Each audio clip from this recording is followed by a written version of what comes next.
जय Hind all of you.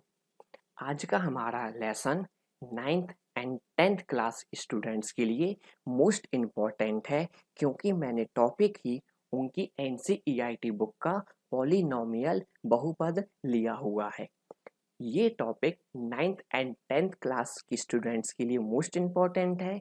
साथ ही साथ 11th 12th में जाकर हम इसी टॉपिक को एडवांस लेवल में स्टडी करेंगे। तो चलिए स्टार्ट करते हैं। पहले हम इस नाम का मतलब समझते हैं। तो मैंने शब्द लिया हुआ है, टॉपिक का नाम पॉलिनोमियल। पॉलिनोमियल का मतलब होता है पॉली। पॉली मतलब मैनी, बहुत सारी, और नोमियल का मतलब होता है टर्म, पद। तो ऐसा चैप्टर जहाँ बहुत सारे पद होंगे, इसलिए हिंदी में हम इसको बहुपद कहते हैं, क्योंकि इस लेसन में हमें बहुत सारे टर्म देखने मिलेंगे। तो नाम से ही क्लियर होता है बहुपद। अब इसकी कंटेंट की बात करते हैं। तो कंटेंट हम देख लें, हमें इस चैप्टर में कंप्लीट क्या क्या करना है। तो हमें इस चैप्टर में सबसे पहले पॉलिनोमियल की डेफिनेशन को समझना है। डेफिनेशन के बाद हमें पॉलिनोमियल की डिग्री को देखना है। डिग्री क्या होती है, कैसे फाइंड करते हैं। फिर हमें पॉलिनोमियल का क्लासिफिकेशन देखना है। हमने पॉलिनोमियल को कितने सेक्शन में डिवाइड किया हुआ है। फिर हमको पॉलिनोमियल की वैल्यू फाइंड करना सीखना है। फिर हमें पॉलिनोमियल के जीरोस फाइंड करना है। जीरोस मतलब हिंदी में शून्यांक, बहुपद के शून्यांक। उसके बाद हमको पॉलिनोमियल का ग्राफिकल रिप्रेजेंटेशन भी देखना है। ये ग्राफिकल रिप्रेजेंटेशन 11th और 12th में जाकर ज़्यादा अच्छे से पढ़ेंगे। अभी हम इसका सिंपल बेसिक कॉन्सेप्ट है। तो चलिए स्टार्ट करते हैं डेफिनेशन से। तो डेफिनेशन मैंने कुछ इस टाइप से ली हुई है। जहां मैंने लिखा हुआ है पॉलिनोमियल बहुपद, इंग्लिश में लिखा हुआ है N algebraic expression in which indices of variable are non-negative integer is called it polynomial। और हिंदी में लिखा है ऐसा बीजीय व्यंजक जिसमें चर की घात धनात्मक पूर्णांक संख्या होती है। ये डेफिनेशन हमें तब समझ में अच्छे से आएगी जब हम इसमें यूज होने वाले शब्दों को समझ पाएंगे। तो पहले हमारा टारगेट होगा, जितने भी शब्द लिखे हैं मैंने, बीजीय व्यंजक, इंग्लिश में एल्जेब्रिक एक्सप्रेशन, चर की घात, इंग्लिश में इंडाइसिस ऑफ वेरिएबल, धनात्मक पूर्णांक संख्या, नॉन नेगेटिव इंटीजर, इन सभी टर्म का, शब्दों का पहले हमें नॉलेज होना चाहिए। तो पहले हम इन शब्दों को समझेंगे, फिर हम इस डेफिनेशन को अच्छे से याद करेंगे। तो सबसे पहले आपको देखना है वेरिएबल, जिसको हिंदी में कहते हैं चर। Those who changes the value, जिनकी वैल्यू बदल जाए, चेंज हो जाए, उनको हम कहते हैं वेरिएबल। फॉर एग्जाम्पल, मेरा वजन बदल जाएगा कुछ समय बाद, कोई फिक्स नहीं है वजन, तो वजन किस कैटेगरी में जाएगा, वेरिएबल की कैटेगरी में जाएगा। अपनी आयु, आयु हमेशा बदल जाती है, तो आयु क्या है, फिक्स नहीं है, बदल रही है, तो वो भी क्या हो जाएगी, हमारी वेरिएबल कैटेगरी में आ जाएगी। वेरिएबल को डिनोट करने के लिए हम इंग्लिश अल्फ़ाबेट्स में एक्स, वाई, जेड का मोस्टली यूज करते हैं। इसका मतलब ये नहीं आप एबीसी यूज नहीं कर सकते, आप एबीसी भी यूज कर सकते हैं, परंतु मैक्सिमम टाइम हम एक्स वाई जेड का यूज करते हैं। आपको इस चैप्टर में कहीं कहीं पर एस और कहीं कहीं पर टी को भी देखने मिल जाएगा। तो आई होप आपको वेरिएबल टर्म समझ में आया होगा, जिनकी वैल्यू बदल जाए। सेकंड आता कांस्टेंट, वेरिएबल का जस्ट अपोजिट, जिनकी वैल्यू नहीं बदलती। Those who does not changes the value, जिनके मान फिक्स हो गए हैं, कभी नहीं बदल सकते हैं, वो हो गए कांस्टेंट। जैसे कि हमारा नाम, एक बार हमारा नाम जो हो गया वो हमेशा वही रहेगा, फिक्स हो गया, तो वो क्या बन जाएगा, ये कांस्टेंट बन जाएगा। और कांस्टेंट को डिनोट करने के लिए हम जितने भी रियल नंबर है मैथमेटिक्स में, किसी का भी यूज कर सकते हैं। हम 5 का यूज कर सकते हैं, हम -3 का यूज करते हैं, हम 1/2 का यूज कर सकते हैं, हम -3/4 का यूज कर सकते हैं। कांस्टेंट मतलब जिनकी वैल्यू फिक्स है, तो एनी रियल नंबर। अब आते हैं कोफिशिएंट्स पर, जिसको हिंदी में कहते हैं गुणांक। अब गुणांक वे होते हैं जिनका मल्टीप्लाई हम वेरिएबल के साथ करते हैं। मतलब हमने एक वेरिएबल लिया x और इस x में मल्टीप्लाई कर दिया 4 से, तो हम क्या लिखेंगे इसको 4x। यहाँ पे x क्या हो गया, वेरिएबल, और 4 का मल्टीप्लाई हो रहा है तो 4 क्या बन जाएगा, उसका कोएफिशिएंट्स बन जाएगा। तो सिंपली है, वेरिएबल के साथ जिन नंबर्स का मल्टीप्लाई करेंगे वो बन जाएंगे कोएफिशिएंट्स। अब आते हैं इंटीजर्स पे। इंटीजर्स मतलब होल नंबर्स को जब हम प्लस और माइनस दोनों में ट्रीट करते हैं। होल नंबर्स को हमने प्लस में भी लिखा है और माइनस में भी लिखा है, तो ये सभी नंबर्स किस कैटेगरी में आ जाएंगे, इंटीजर्स, हिंदी में पूर्णांक संख्याएं। अब हमने वेरिएबल टाइम को समझ लिया, हमने समझ लिया कांस्टेंट क्या होता है, हमने कोएफिशिएंट समझा। मतलब वेरिएबल, कांस्टेंट, कोएफिशिएंट तीनों के कॉम्बिनेशन से ही हम बीजीय व्यंजक बनाते हैं। अलजेब्रिक एक्सप्रेशन किसका कॉम्बिनेशन है, वेरिएबल का, कांस्टेंट का और कोएफिशिएंट का कॉम्बिनेशन है। जैसे कि एग्जांपल लिखा हुआ मैंने 5x प्लस 7, यहाँ 7 क्या है, कांस्टेंट टर्म, x क्या हो गया है, वेरिएबल, 5 क्या होता हो गया है, कोएफिशिएंट। तो इस एक्सप्रेशन को ही हम अलजेब्रिक एक्सप्रेशन, बीजीय व्यंजक कहते हैं, जहाँ 5x और 7 इस बीजीय व्यंजक के टर्म, पद कहे जाते हैं। तो अब आपको अलजेब्रिक एक्सप्रेशन का मतलब क्लियर हो गया है। हमें ऐसा एक्सप्रेशन लिखना है जहां जहां पे वेरिएबल, कांस्टेंट और कोएफिशिएंट यूज हो रहे हो। ठीक है, कुछ एग्जांपल्स मैंने लिए हुए हैं। सबसे फर्स्ट एग्जांपल में मैंने वेरिएबल ले लिया है x और लिखा क्या है, x की पावर 3 माइनस 4x की power minus 2 plus 11x minus 8। Second में लिखा हुआ है 4y की power minus 2 plus 6y plus 3। और थर्ड एग्जाम्पल में z वेरिएबल के फॉर्म में लिखा है z की power minus 4 plus 2z square minus 4z plus 14। तो ये सभी के सभी अलजेब्रिक एक्सप्रेशन को दर्शा रहे हैं। यहाँ पर हमने वेरिएबल फर्स्ट में x, दूसरे में y, तीसरे में z यूज किया है। यहाँ पे हमने कांस्टेंट वैल्यूज भी ली हुई हैं, हमने कोएफिशिएंट्स भी लिए हुए हैं वेरिएबल के साथ जिनका हमने मल्टीप्लाई किया है, और वेरिएबल की पावर हमने इंटीजर्स ली हुई है। फर्स्ट वाले में ये -2 3, सेकेंड वाले में -2 यहाँ पे 1, थर्ड वाले में -4, ये वाला 2 और यहाँ पे 1। ये सब के सब कैसे नंबर हैं, इंटीजर्स हैं। तो ये क्या बन गया हमारे पास, अलजेब्रिक एक्सप्रेशन। अब इस बीजीय व्यंजक में से वेरिएबल की पावर को यदि मैं नेगेटिव से प्लस कर दूं, मतलब -2 को मैं +2 कर दूं, -2 को +2 कर दूं और यहाँ -4 को +4 कर दूं, तो बनने वाला बीजीय व्यंजक ही पॉलिनोमियल कहा जाएगा। ये देखिए, अब हमने इस वाले एग्जाम्पल में क्या किया, हमने जितने भी वेरिएबल हैं, फर्स्ट में x, फिर y और थर्ड वाले में z, सबकी पावर हमने पॉजिटिव कर दी, कोई भी नेगेटिव नहीं है, सबकी सब पावर कैसी हो गई है, पॉजिटिव। तो ये जो अलजेब्रिक एक्सप्रेशन था, अब वो किस में कन्वर्ट हो गया, पॉलिनोमियल में।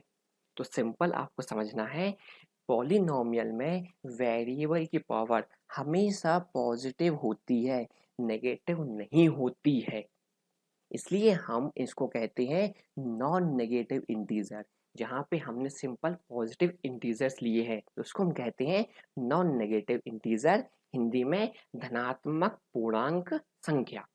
तो आपको कंक्लूजन याद रखना है, यदि हमने अलजेब्रिक एक्सप्रेशन में यदि वेरिएबल की पावर प्लस कर दी है तो उस अलजेब्रिक एक्सप्रेशन को हम क्या कहेंगे, पॉलिनोमियल कहेंगे।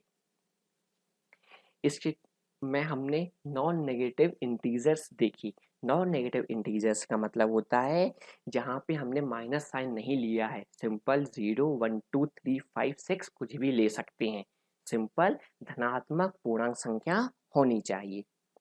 अब हमने देखा variable, constant, coefficients and non negative integer power. इन चारों के कॉम्बिनेशन से ही हम बहुपद को बनाते हैं, पॉलिनोमियल, जहाँ पे चर हो, अचर हो, गुणांक हो और धनात्मक पूर्णांक संख्या हो। तो अब हम इसकी डेफिनेशन को याद करते हैं, जो हमारे लिए बहुत ही इम्पोर्टेंट है।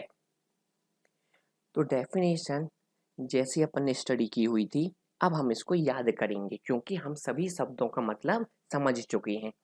तो डेफिनेशन है ऐसा बीजीय व्यंजक जिसमें चर की घात धनात्मक पूर्णांक संख्या होती है, बहुपद कहलाता है। An algebraic expression in which indices of variable are non-negative integer is called a polynomial। अब आपको ये डेफिनेशन याद भी हो जाएगी और समझ में भी आ गई होगी क्योंकि हम सभी शब्दों का मतलब पहले देख चुके हैं। तो आपको ये डेफिनेशन याद करनी है, मोस्ट इम्पॉर्टेंट है 9th एंड 10th क्लास के लिए। अब हम इसका स्टैंडर्ड फॉर्म देखेंगे। पॉलिनोमियल की डेफिनेशन के बाद हमें उसका एक स्टैंडर्ड फॉर्म देखना होता है। तो पॉलिनोमियल के लिए हम p का यूज़ करते हैं और जो वेरिएबल यूज़ होता है इसको हम ब्रैकेट में लिख लेते हैं। मैंने x यूज़ किया है तो मैं क्या लिखूंगा, px। यदि मैं z यूज़ करता तो मैं p ब्रैकेट में क्या लिख लेता, z लिख लेगा। p स्टैंड फॉर पॉलिनोमियल और ब्रैकेट के अंदर वेरिएबल। तो मैंने कुछ ऐसा लिखा standard form, px equals to an x की power n plus an minus one x की power n minus one plus dash dash dash dash dash plus a2 x की पावर 2 प्लस a1 x की power 1 plus a0। जहाँ पे last वाला variable नहीं है तो ये क्या बन गया है, कांस्टेंट टर्म। यहाँ पे हमने वेरिएबल क्या लिया हुआ है, x लिया हुआ है और an माइनस वन a2 ये क्या बने हैं, वेरिएबल के कोएफिशिएंट्स बने हुए हैं। तो हम देखते हैं जो हमने an minus one a2 a1 लिया है, ये क्या हो सकते हैं, रियल नंबर, कोएफिशिएंट्स हो सकते हैं। कोएफिशिएंट के लिए हम किसी भी रियल नंबर का यूज कर सकते हैं। इंडाइसिस ऑफ x, चर की घात, हमने x की घात जो यहाँ पे n माइनस वन, यहाँ पे 2 1 ली हुई है, ये सभी कैसी होनी चाहिए, नॉन नेगेटिव इंटीजर, मतलब पॉजिटिव होनी चाहिए, मतलब हिंदी में धनात्मक पूर्णांक संख्या होनी चाहिए। तो इस स्टैंडर्ड फॉर्म को हम रिवर्स डायरेक्शन में भी इस रूप में लिख सकते हैं, जहाँ पर मैंने रिवर्स ऑर्डर से स्टार्टिंग कर दी है, a0 प्लस a1 x की पावर 1 प्लस a2 x की power 2 dash dash dash an x की पावर n। तो ये सिंपल एक स्टैंडर्ड फॉर्म होता है पॉलिनोमियल को डिनोट करने का। तो आपको ये समझ में आया होगा, वेरिएबल, कोएफिशिएंट्स, कांस्टेंट। वेरिएबल के लिए हमने यहाँ पे x यूज किया है, कोएफिशिएंट कोई भी रियल नंबर हो सकते हैं और जो पावर होती है वेरिएबल में वो हमेशा कैसी होनी चाहिए, पॉजिटिव इंटीजर्स। अब आते हैं हम, अगला पॉइंट है degree of polynomial. Degree of polynomial का मतलब होता है उस पॉलिनोमियल में जो वेरिएबल है उस वेरिएबल की हाईएस्ट पावर कितनी है। तो वेरिएबल की जो भी हाईएस्ट पावर होगी, सबसे बड़ी वाली घात, उसी को हम डिग्री ऑफ पॉलिनोमियल कहते हैं। फॉर एग्जाम्पल ये लिखा है हमने एक पॉलिनोमियल, इस पॉलिनोमियल को आप देखिए तो ये वाला पॉलिनोमियल एक्स वेरिएबल के फॉर्म में है। तो यहाँ पे x की जो हाईएस्ट पावर होगी वही उसकी डिग्री बन जाएगी। यहाँ पे x की हाईएस्ट पावर क्या है, 8। तो इस पॉलिनोमियल की डिग्री कितनी हो जाएगी, 8 हो जाएगी। सेकेंड एग्जाम्पल लिया हुआ है, ये वाला पॉलिनोमियल भी x के फॉर्म में है, यहाँ पे वेरिएबल की हाईएस्ट पावर कितनी है, 4। तो इस पॉलिनोमियल की डिग्री कितनी हो जाएगी, 4 हो जाएगी। उसी प्रकार से लास्ट वाला भी मैंने x वेरिएबल के फॉर्म में लिया हुआ है।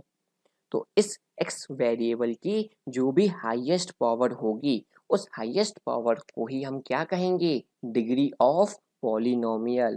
मतलब यहाँ पे हाईएस्ट पावर क्या बनी है, 5। तो इस पॉलिनोमियल की डिग्री कितनी हो गई हमारे पास, 5 हो गई।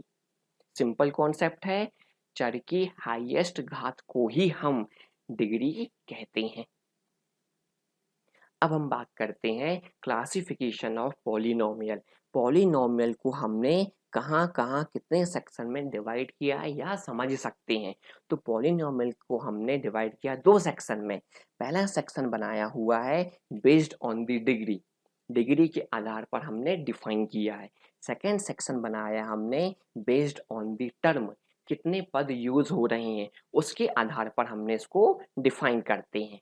तो चलिए पहले हम स्टार्ट करेंगे बेस्ड ऑन द डिग्री। तो बेस्ड ऑन द डिग्री के लिए हो सकता है हमारे पास 0 डिग्री वाला पॉलिनोमियल हो, मतलब वेरिएबल की पावर कितनी होगी 0, या 1 डिग्री वाला हो, या 2, और बहुत सारे हो सकते हैं। उसी प्रकार टर्म में भी हो सकता 1 टर्म हो, या 2 टर्म हो, या 3 टर्म हो, कुछ भी हो सकता है। तो किस टर्म के बेस में क्या नाम दिया है इसको हम देखते हैं। तो बात करते हैं बेस्ड ऑन द डिग्री। तो डिग्री वाली पॉलिनॉमियल के लिए मैंने कुछ एग्जांपल्स पहले लिए हुए हैं। जहाँ पे मैंने पहला एग्जांपल लिया है 6x⁻0। यहाँ वेरिएबल की पावर कितनी है 0, तो इसकी डिग्री कितनी हो गई 0। सेकेंड एग्जांपल में वेरिएबल की पावर 1 है, तो इसकी डिग्री कितनी है 1।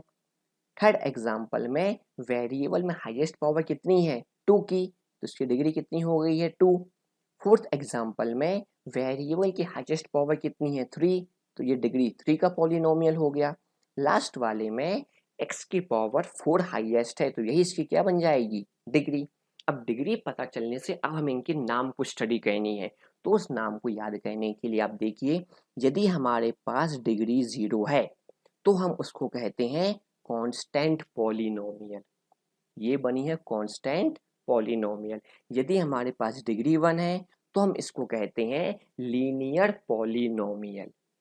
यदि हमारे पास डिग्री 2 है तो हम इसको कहते हैं क्वाड्रेटिक पॉलिनोमियल। डिग्री 3 होने पर हमने नाम दिया है क्यूबिक पॉलिनोमियल। डिग्री 4 को नाम दिया है क्वाड्रेटिक पॉलिनोमियल। इसको हम कहीं कहीं पर बाई क्वाड्रेटिक पॉलिनोमियल भी कहते हैं। तो ये टेबल आपको बहुत अच्छे से याद हो जाएगी, समझ में भी आ गई होगी। 0 डिग्री को कांस्टेंट, 1 डिग्री को लीनियर, 2 डिग्री को क्वाड्रेटिक, 3 डिग्री को क्यूबिक और 4 को क्वाड्रेटिक या बाई क्वाड्रेटिक।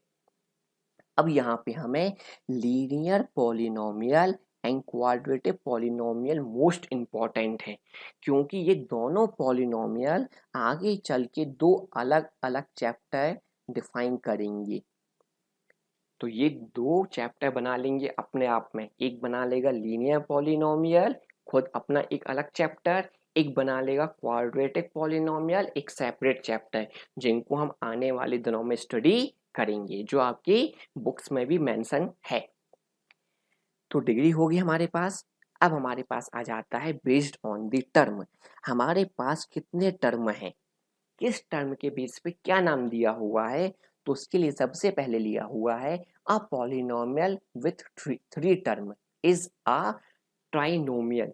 यदि 3 पद होते हैं तो हम उसको क्या कहते हैं ट्राइनोमियल। एग्जाम्पल देखिए, इस एग्जाम्पल में मैंने 3 पद लिए हुए हैं, तो नाम क्या बनेगा इस पॉलिनोमियल का trinomial. Second, a polynomial with 2 term is a binomial. 2 term को क्या नाम दिया जाएगा binomial. Example 15 - x⁻²। Third, a polynomial with 1 term is a monomial. मतलब सिंपल एक टर्म लिखा है तो वो क्या बन जाएगा मोनोमियल। तो हमारे पास 3 टर्म को ट्राइनोमियल नाम है, 2 टर्म के लिए बाइनोमियल और 1 टर्म के लिए मोनोमियल। 3 से ज्यादा टर्म हो जाते हैं तो फिर हम सबको पॉलिनोमियल कहने लगते हैं। 4 टर्म को पॉलिनोमियल, 5 टर्म में पॉलिनोमियल। तो आपको ये 3 नाम याद रखने हैं। अब इसके बाद आते हैं हम वैल्यू ऑफ पॉलिनोमियल। अब वैल्यू ऑफ पॉलिनोमियल होती क्या है। तो वैल्यू ऑफ पॉलिनोमियल के लिए हमको जो पॉलिनोमियल दिया जाएगा उसकी वैल्यू फाइंड करने के लिए कोई ना कोई एक पॉइंट होना चाहिए, तभी हम उस पॉलिनोमियल की वैल्यू फाइंड कर सकते हैं। फॉर एग्जाम्पल x⁻² - 3x + 5, इस पॉलिनोमियल की हमको वैल्यू फाइंड करनी है, परंतु वैल्यू कैसे फाइंड करें, किस आधार पे फाइंड करें, कोई पॉइंट ही नहीं दिया है। तो हमेशा हमको पॉलिनोमियल की वैल्यू फाइंड करने के लिए वेरिएबल के लिए कोई ना कोई एक पॉइंट डिफाइन होना चाहिए, हमने यहाँ पे ले लिया x इक्वल्स टू 2 पर वैल्यू फाइंड करिए। इसका मतलब गिवन पॉलिनोमियल में जो वेरिएबल है उसकी वैल्यू हम क्या पुट कर देंगे, अब 2 पुट करके कैलकुलेट करेंगे और आंसर फाइंड हो जाएगा। चलिए हम इसको ट्राई करते हैं, कोशिश करते हैं एग्जाम्पल्स की। तो सबसे पहला एग्जाम्पल है जो मैंने जेड वेरिएबल के फॉर्म में लिया हुआ है, जेड की power 4 plus 2z² minus 4z plus 14, इसकी वैल्यू फाइंड करनी है, जबकि z इक्वल्स टू क्या दिया हुआ है, 2, एक पॉइंट दिया हुआ है, इस पॉइंट पे वैल्यू फाइंड करनी है। तो हम क्या करेंगे, वेरिएबल z के प्लेस पे क्या पुट कर देंगे, अब 2। चलिए हम पुट करते हैं। तो सबसे पहले हम देखेंगे z की वैल्यू है 2, पावर कितनी है 4 प्लस 2, जेड की वैल्यू 2, फॉरवर्ड है 2 माइनस 4, जेड की वैल्यू 2 प्लस कितना 14। इसको सॉल्व करते हैं हम। 2 की पावर 4 कितना बन जाएगा 16, 2 की पावर 2 4 और 4 2 ज़ा 8, 4 2 ज़ा 8 और ये 14 प्लस 8 माइनस 8 कैंसिल, 16 प्लस 14 कितना हो गया 30। तो इस पॉलिनोमियल की वैल्यू हमारे पास कितनी आ गई है 30। तो वैल्यू ऑफ पॉलिनोमियल से हमको क्या समझना है, गिवन पॉलिनोमियल में जो वेरिएबल होगा उसकी वैल्यू किसी एक पॉइंट पर हमको निकालनी होगी। आई होप आपको ये समझ में आया होगा। अब मैं आपको प्रैक्टिस के लिए 2 सम दे रहा हूँ। तो पहला सम है आपके पास जहाँ पे वेरिएबल y है और उसकी वैल्यू -2 पर फाइंड करनी है। थर्ड एग्जाम्पल लिया मैंने जहाँ पे वेरिएबल है x और यहाँ पर वेरिएबल की x की वैल्यू 3 पुट करके हमको वैल्यू फाइंड करनी है। तो आप दोनों सॉल्व करके आंसर फाइंड करके कमेंट बॉक्स में दीजिए। चलिए आगे आते हैं। तो अब बात करते हैं हम जीरोस ऑफ पॉलिनोमियल। अब ये जीरोस ऑफ पॉलिनोमियल होता क्या है, तो उसके लिए आप समझिए पहले गिवन पॉलिनोमियल में for example z² minus 3z plus 5, ये पॉलिनोमियल है और वेरिएबल क्या है z। तो इस वेरिएबल की एक ऐसी वैल्यू, इस वेरिएबल की एक ऐसी वैल्यू हम पुट कर दें ताकि इस गिवन पॉलिनोमियल की टोटल वैल्यू किसके इक्वल हो जाए, 0। तो जिस वैल्यू को पुट करके हमने 0 बनाया है उस वेरिएबल की वैल्यू को ही हम क्या कहते हैं, जीरोस ऑफ पॉलिनोमियल। फिर से समझिए, यदि हमको एक पॉलिनोमियल गिवन है 2y² माइनस 3y प्लस 4, तो यहाँ पे वेरिएबल क्या हो गया y। तो इस y के लिए ऐसे वैल्यू पुट करिए ताकि इस पॉलिनोमियल की वैल्यू क्या हो जाए, 0।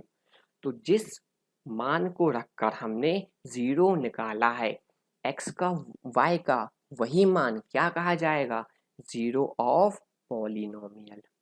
आई होप डेफिनेशन आपको क्लियर हो गई होगी। अब हम इसको सॉल्व करके चेक करते हैं। तो हमको पहला सम दिया हुआ है जहाँ पे वेरिएबल हमने x लिया हुआ है और पॉलिनोमियल गिवन है 2x की power 3 plus x² minus 5x plus 2। यहाँ पे हमको x की दो वैल्यू फाइंड दी गई हैं, एक है x इक्वल्स टू 1, एक है x equals to -2।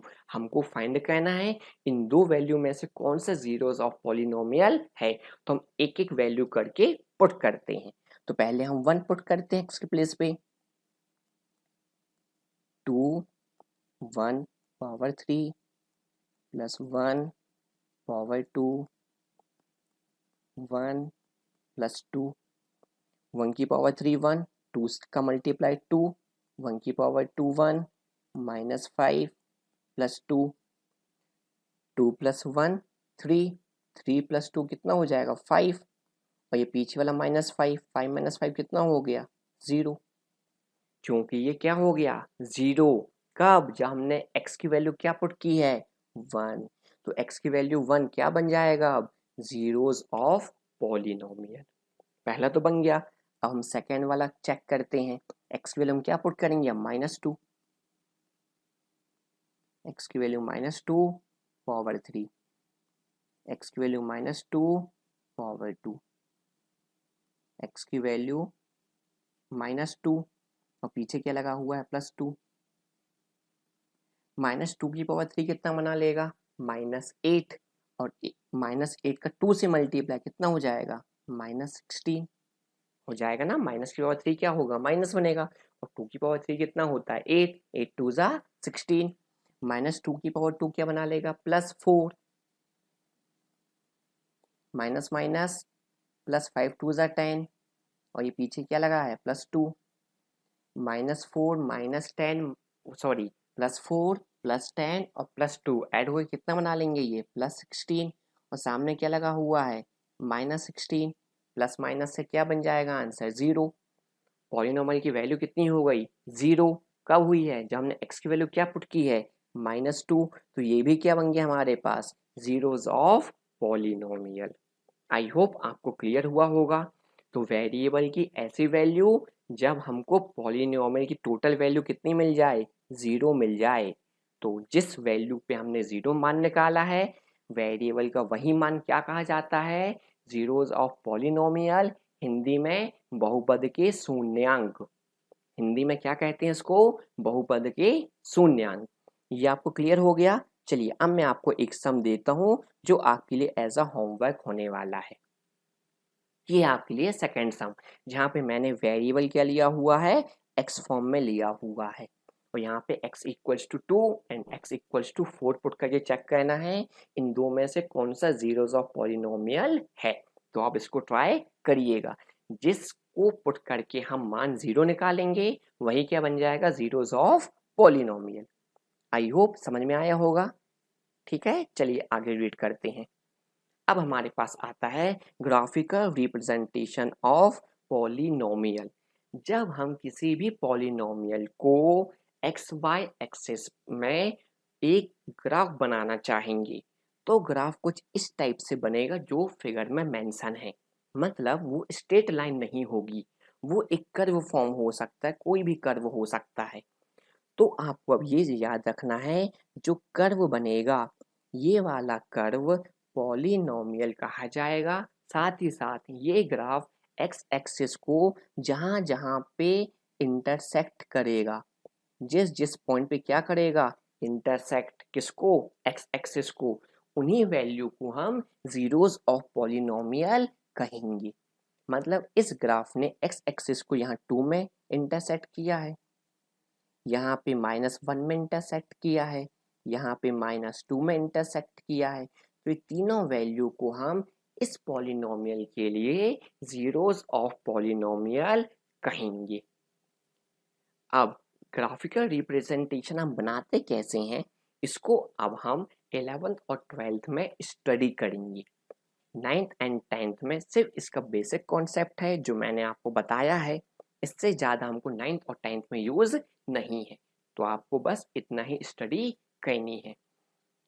I hope आज का लेसन आपको बहुत अच्छा लगा होगा। बहुत ही बेसिक तरीके से मैंने एक एक टर्म को, एक एक शब्द को एक्सप्लेन किया है। आप ये चैप्टर को मोस्ट इम्पॉर्टेंट समझिए, क्योंकि अब इसके बाद हम इसकी 2 ब्रांच बनाएंगे, एक लीनियर पॉलिनोमियल और एक क्वाड्रेटिक पॉलिनोमियल के नाम से।